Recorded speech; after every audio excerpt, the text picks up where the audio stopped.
Энэ нь болохоор үүднэр чанга тоологдуулаад ард иргэд маань өглөөд машина асаах гэж одоо паяалнагдах, бамбардах болсон шалтгаанаар галын аюулгүй байдлыг хангаагүй шалтгаанаас гаражаа шатаах, автомашинаа шатаах дуудлага өмчөндөө тавуулаа байсан.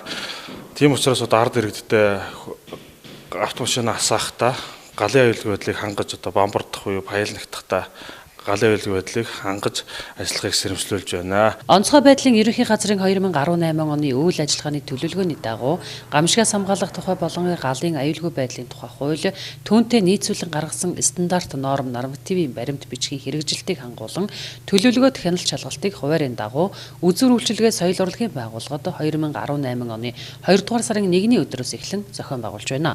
Мөн Монгол Түмний уламжлалт сар шинийн баяртай холбогдуулан аймгийн Бурхан шашны төв гандан хийдэд галын аюулаас урдчлан сэргийлэх арга хэмжээг зохион байгуулан ажиллаж байгаа юм а. Тиймээс ард иргэд сар шинийн баяраар гэр орноо эзэнтэй байлгаж хамгийн гол нь галын аюулгүй байдлыг сайтар хангаж өөрсдийн болон бусдын эд хөрөнгөө хамгаалах нь чухал гэдгийг аймгийн онцгой байдлын газраас анхааруулж байна. Сар шинийн баяр болгоцоо холбогдуулаад одоо гэртээ болон орон байранда гал түлхтэй галын аюулгүй байдлыг сайн хангах шаардлагатай. За ямар нэгэн байдлаар хөдөө орон нутагт шинжилгээ золголт хийгээ явахдаа гэр орныхоо одоо цахилгаан хэрэгсэл болон галын аюулгүй байдлыг сайн хангаж гадагшаа гарахдаа одоо хөрш айлтай болон заавал гэрээ чоож эзгүй болж үлдэх одоо шаардлагагүй заавал харах хүн үлдэх хэрэгтэй.